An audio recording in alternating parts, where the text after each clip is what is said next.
مالک الملک لا شریک لہ مالک الملک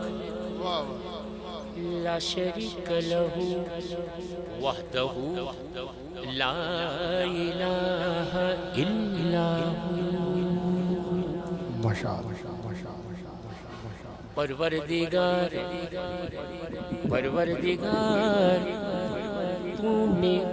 صدف کو گہر دیے حمد باری تعالیٰ کہ پروردگار تو نے صدف کو گہر دیے گلشن کو نخل کو برگ و ثمر دیے بوٹے کو پھول کو بو کو پر دیے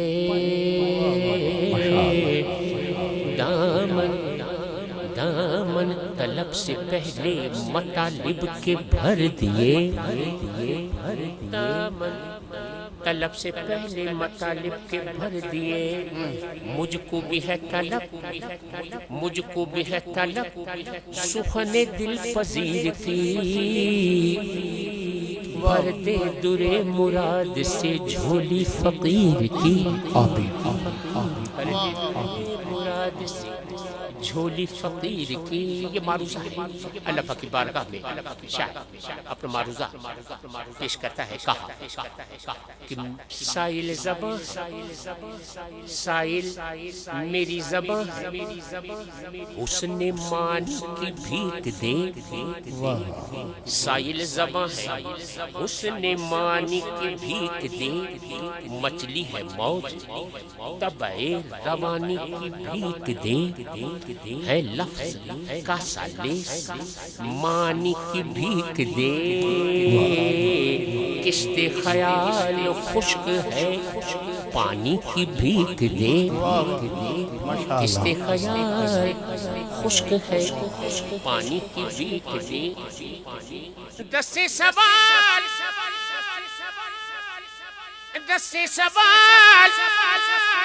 دستے سوال کو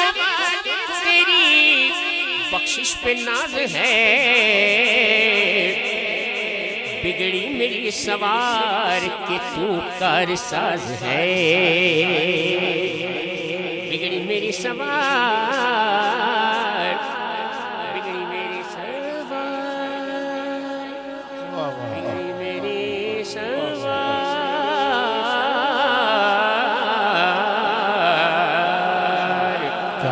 بگڑی میری سوار کہ تو کارساز ہے اور کیسا کارساز ہے کیسا کارساز ہے شاید کہتا ہے کہ کسی کی آنکھ میں آنسو اتار دیتا ہے ہم دے باری تھا اشارہ دے دینا مجھے ہم دے باری تھا کہتا ہے شاید کہ کسی کی آنکھ میں آنسو اتار دیتا ہے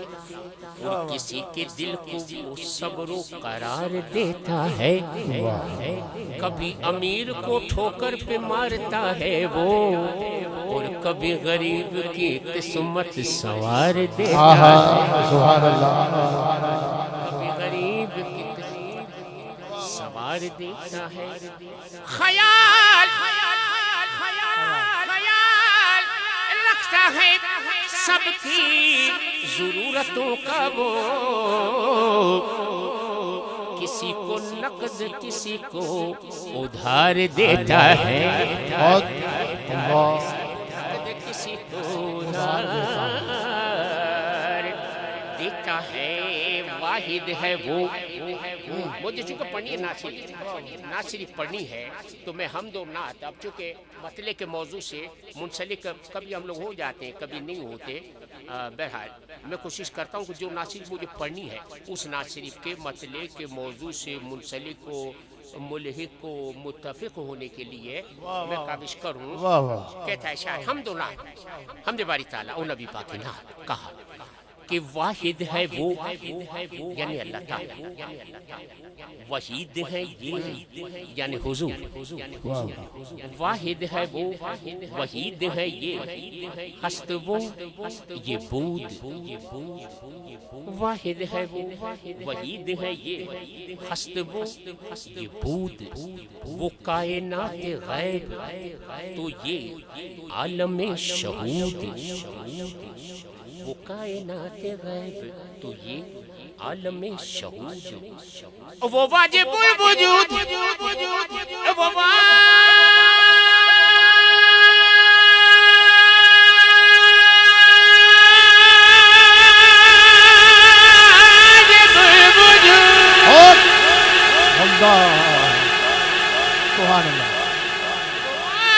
الوجود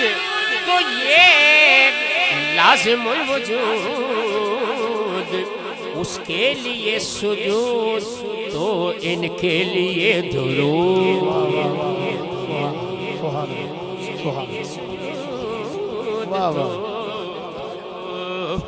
ان کے لیے درود، اس کے لیے سجود